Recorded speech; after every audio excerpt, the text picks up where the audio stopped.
오늘부터 이제 매일 성경 말씀이 레위기로 시작되는데요. 먼저 레위기의 역사적 배경은 구원받은 백성이 하나님을 어떻게 섬길 것인지, 또 어떻게 제사를 드리며 어떻게 생활 속에서 성결함을 유지하며 거룩해야 하는지를 가르치고 있습니다. 레위기 1장에서 7장까지는 5대 제사인 번제, 소제, 화목제, 속죄제, 속건제에 대해서 기록이 되어 있고, 오늘 1장 본문에서는 번제에 대해서 언급하고 있습니다. 이제 보시면 번제는 자원제사로 향기로운 냄새를 드리는 제사입니다.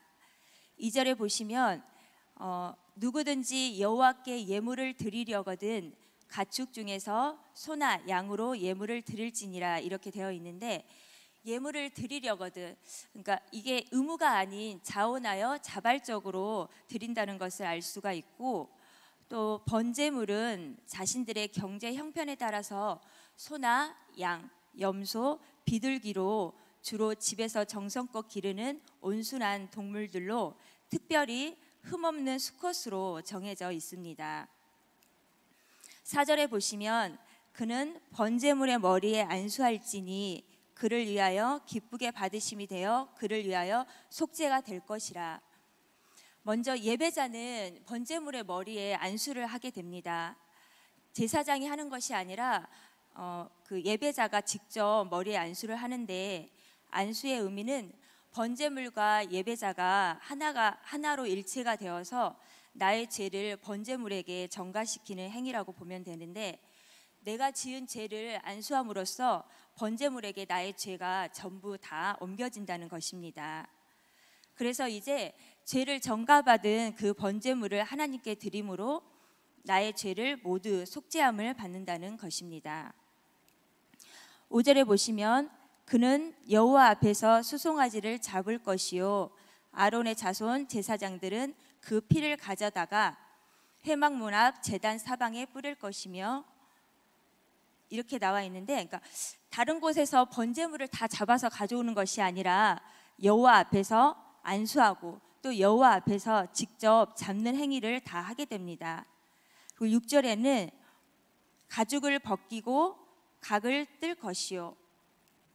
각을 뜬다는 것은 관절 그 마디마디마다 토막을 낸다는 것이고, 가죽을 벗긴다는 것은 죄와 허물로 오염된 겉사람을 겉사람을 벗어버리고 하나님 앞에서 자신의 모습을 온전히 진실되게 드러내 바친다는 것을 상징합니다. 9절에는 그 내장과 정강이를 물로 씻을 것이요. 씻는 이유는 이제 내장 안에 혹시라도 남아있는 오물과 바닥과 또 많이 닿았던 정강이를 깨끗하게 씻어서 정결하게 하신 것으로 보면 될 것 같고, 그 다음에 제사장은 그 전부를 제단 위에서 불살라 번제를 드릴지니 이는 화제라, 여호와께 향기로운 냄새니라. 즉 가죽만 빼고 전부 다 불사른다는 것입니다. 그리고 10절에서부터 13절까지는 또 양과 염소의 번제에 대해서 소의 번제와 같이 똑같이 설명하고 있습니다. 다시 정리해서 보면 예배자의 할 일은 안수를 하고 가죽을 벗기고 각을 뜨고 내장과 정강이를 깨끗하게 씻고 피와 함께 이 모든 것을 제사장에게 인계를 합니다. 그러면 제사장의 할 일은 피를 제단 사면에 뿌리고 가죽을 제외한 제물의 전부를 완전히 태운다는 것입니다.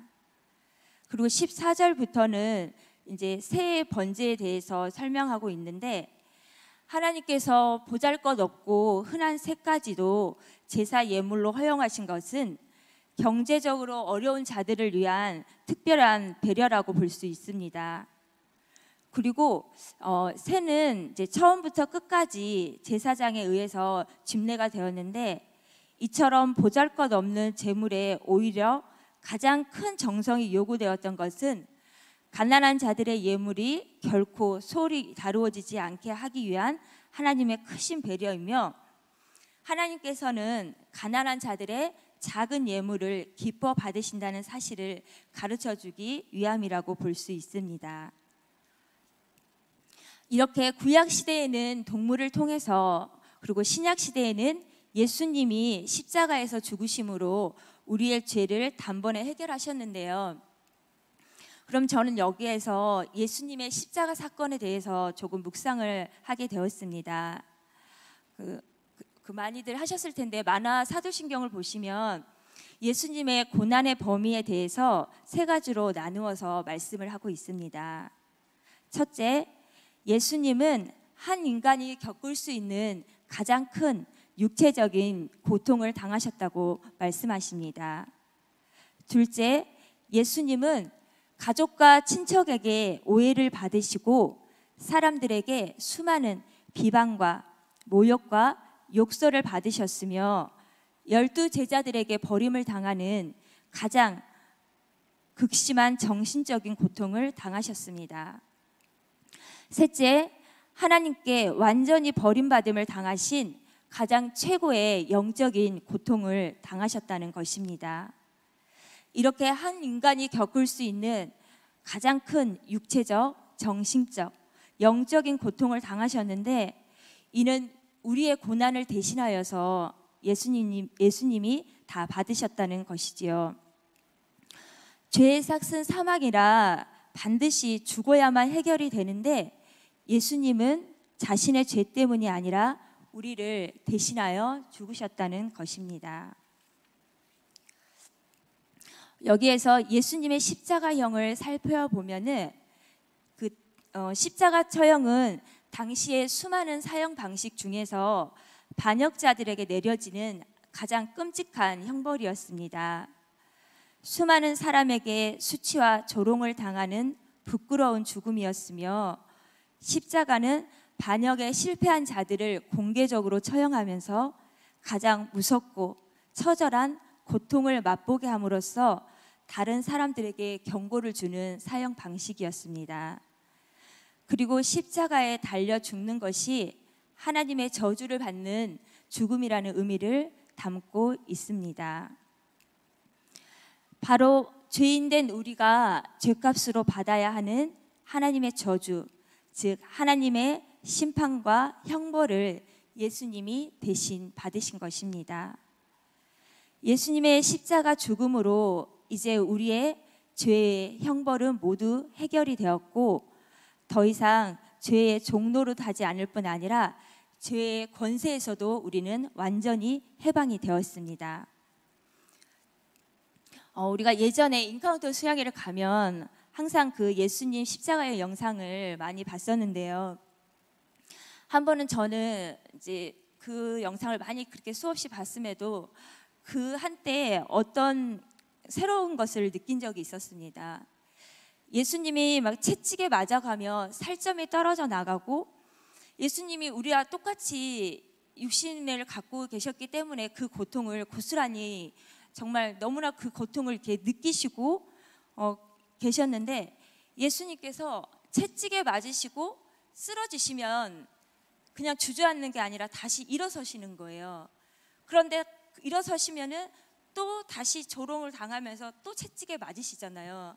그러면 또 쓰러지고, 그러니까 제 생각이 손을 막 이렇게 고통스러워서 부들부들 떠시면서 그 고통을 참아내는 그런 모습을 볼 때 제가 일어나지 않고 그냥 채찍에 맞아서 쓰러져 있으면 그만큼은 덜 맞으실 것 같은데 저렇게 자꾸 일어나는 모습을 보면서 제가 이게 바로 예수님의 사명이구나.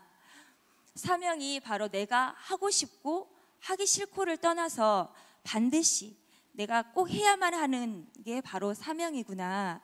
그래서 이게 바로 예수님의 사명이구나 하고 제가 생각을 했었던 기억이 납니다.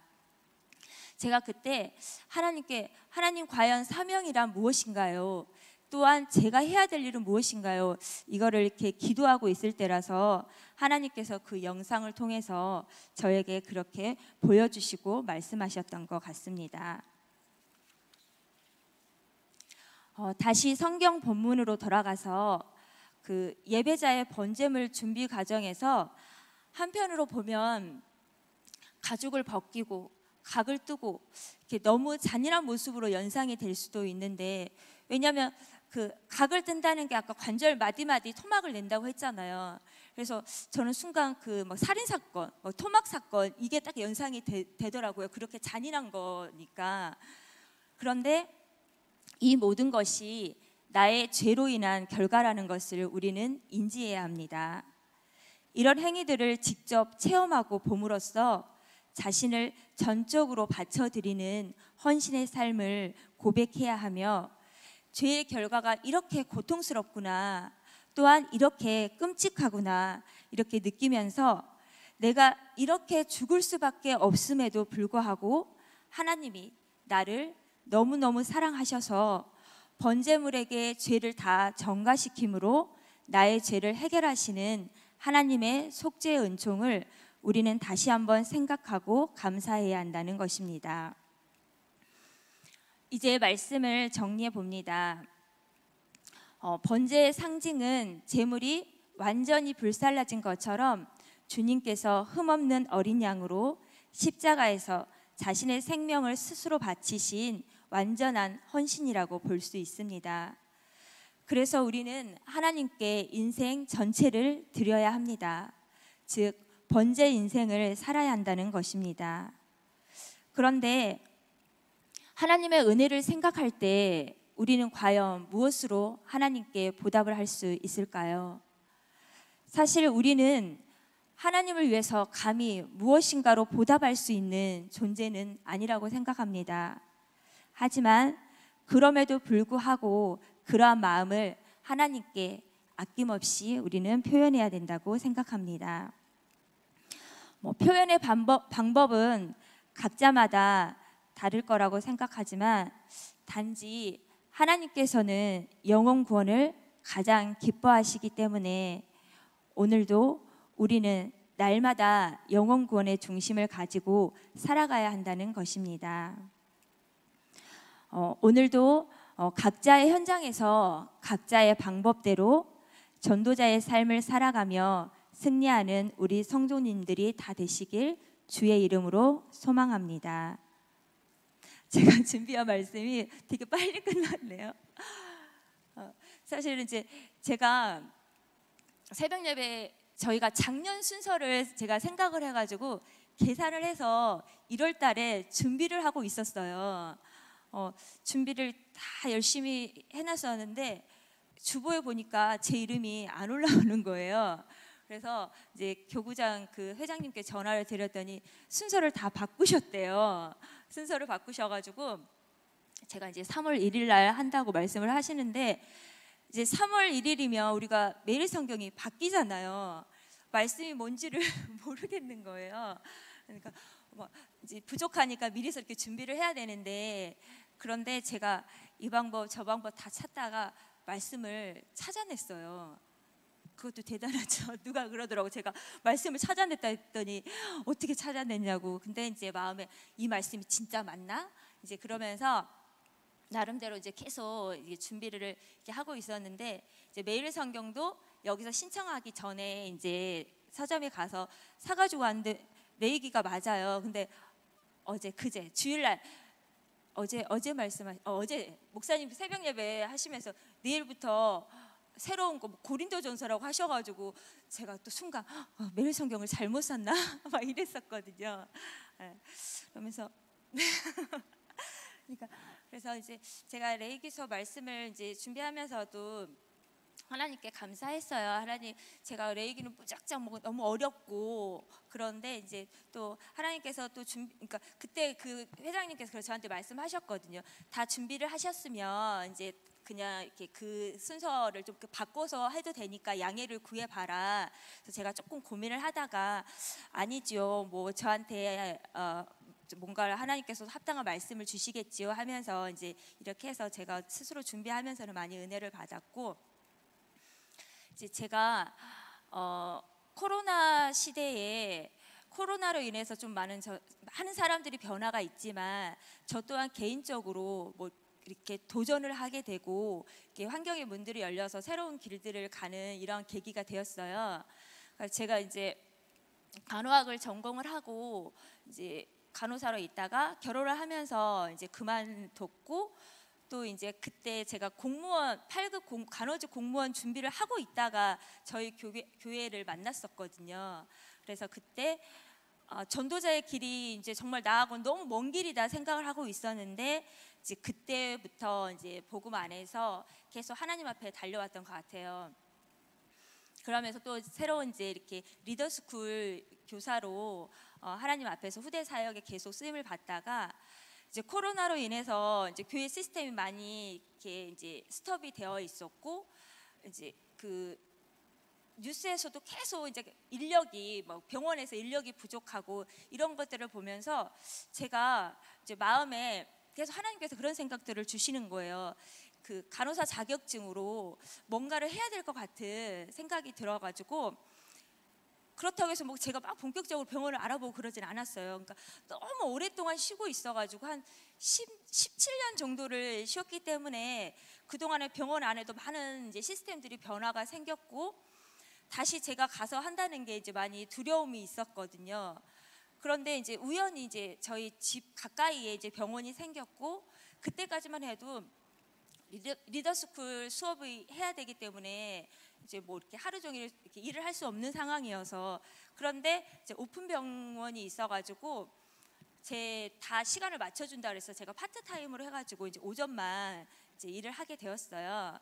그래서 그게 벌써 이제 1년이 지나가지고 제가 이제 어느새 잘 적응을 하고, 처음에는 거기 가서 되게 힘들었죠. 처음에는 힘들어서 내가 무슨 이렇게 스트레스를 받으려고 이 나이에 다시 일을 시작하나, 이제 이런 생각도 했었는데, 하다 보니까 이제 다시 적응을 하고 이제 잘 이렇게 했었었는데, 또 이번에는 이제 우연한 계기로 이제 제가 그때 교직 이수를 해서 보건교사 자격증이 있었어요. 근데 코로나 때문에 학교에도 보건교사가 지금 사실은 너무 부족해요. 근데 그 자격증을 가지고 있는 사람들이 워낙에 없고, 또 그 뽑는 인원수가 너무 적어가지고 많이 없어가지고, 제가 그냥 우연히 검색을 하다가 학교 그 공고를 발견을 했고, 이틀 사이에 진행이 되었어요. 네, 공고를 보고 제가 다음날 저녁에 이메일로 넣었는데 마감 일자가 되지 않았는데, 그쪽 학교에서 바로 전화가 와서 이제 같이 제가 내일부터 이제 출근을 해서 이렇게 일을 하게 되었어요. 이제 가장 걸리는 거는 이제 리더스쿨이 걸리더라고요. 그런데 이제 하나님 앞에 제가 기도를 하면서, 사실 그 원서를 넣으면서도 그 되기가 힘들겠더라고요. 학교 경력이 없으면 보건실은 독립된 공간에서 혼자 일을 해야 되는 거잖아요. 그래서 맨 땅에 헤딩하는 거라서 그 사람들도 잘 뽑아주지도 않고, 저도 하나님 어렵겠네요. 그런데 만약에 이렇게 해서 된다면 제가 리더스쿨을 떠나도 되는 시간표로 하나님 그렇게 받아들일게요. 그랬었는데, 제가 가는 학교는 보건교사가 2명이에요. 학급수가 다른 학교에 이렇게 2배여가지고, 그래서 이제 거기가 워낙에 학급수가 많다 보니까 다른 교사들이 이렇게 다 안 오려고 하는 거예요. 그래서 이제 거기에서는 이제 저에게 그냥 어서 오십시오 이렇게 해가지고, 이제 다행히 저도 혼자 있는 게 아니라 선생님이 한 분 계시니까 이제 저도 같이 이렇게 배워가면서 하는, 이제 그렇게 해서 문이 열려가지고 그렇게 결정을 했는데, 어제 이제 저희가 마지막 수업을 하면서 한 아이가 그렇게 말을 하더라고요. 그 전에도 그 아이가 몇 번 그렇게 말을 했어요. 선생님 꿈은 뭐였어요? 선생님은 직업이 뭐였어요? 선생님은 간호사를 했었는데 지금 이렇게 했어. 그랬더니 그 아이가 선생님 하나님을 믿어서, 그 아이 표현이 하나님을 믿어서 선생님이라는 꿈을 하나님께서 이루어주셨네요. 이제 이렇게 말을 했었어요. 근데 이제 어제는 저한테 또 다시 선생님 학교로 가네요. 또 하나님이 진짜 학교 선생님이 되게 해주셨네요. 이제 이렇게 말을 하는 거예요. 그래서 제가 거의 이제 올해가 원래 9년 차로 리더스쿨을 이제 시작을 해서 이렇게 있었는데, 많은 생각들이 제가 오가면서 하나님께서 제가 처음에 리더스쿨을 할 때도 아무것도 그쪽으로 잘 모르는데 뭐가 기반이 되었냐면, 물론 그쪽 관련된 것들을 공부하면서 자격증을 땄지만 우리가 기관 사역들을 다 하잖아요. 뭐 태영아부, 유치부, 이렇게 초등부, 중고등부 사역을 하는데, 제가 그때 한 거는 이제 태영아부하고 유치부 이렇게 사역을 그 교사로 헌신을 했었는데, 그게 저한테는 리더스쿨 교사로 섰을 때 굉장히 많은 도움이 됐었어요. 그걸로 이렇게 학생들을 접하고, 또 방문 수업 나갔을 때도 어머니들을 대하고 그 아이들하고 수업을 할 때 이제 그게 굉장히 많이 도움이 되었고, 이제는 리더스쿨의 그 사역을 통하여서 이제는 다른 현장에 또 이렇게 나가게 되는 이제 그러한 계기가 된 것 같아서, 하나님께서 그동안의 그 사역 속에서 많이 눈을 열어주셨고, 또 이제는 사역의 지경을 넓혀주시고, 그 속에서 또 하나님의 제가 뜻을 찾고, 특별히 이제 거기도 학교이기 때문에 이제 초등학교로 가게 되어서 그곳에서 또 아이들을 보면서 제가 해야 될 일이 무엇일까요? 하나님 앞에 이제 기도를 하고 있습니다. 뭐 저를 위한 기도보다도 제가 이제 우리 리더스쿨을 놓고 이제 항상 기도를 부탁드리고, 많은 교사들이 부족한 가운데 열심히 지금 하고 있거든요. 그래서 이제 그렇게 교육에 조금 관심이 있으시면 많이 조금 도전도 해주시고 그래 주셨으면 감사하겠습니다. 이상으로 말씀 마치겠습니다. 기도 안 했네요. 네, 기도하겠습니다. 사랑과 은혜가 풍성하신 하나님 아버지, 감사합니다. 오늘 번제를 통해서 다시 한번 하나님의 속죄의 은총에 감사드립니다. 예수님께서 십자가에 흠없는 어린 양으로 완전한 헌신을 하셨던 것처럼 저희도 날마다 번제 인생을 살아가게 하시옵소서. 날마다 하나님을 기쁘시게 해드리고 100% 성령 인도 받는 삶으로 승리하길 간구하며 예수님의 이름으로 기도드리옵나이다. 아멘.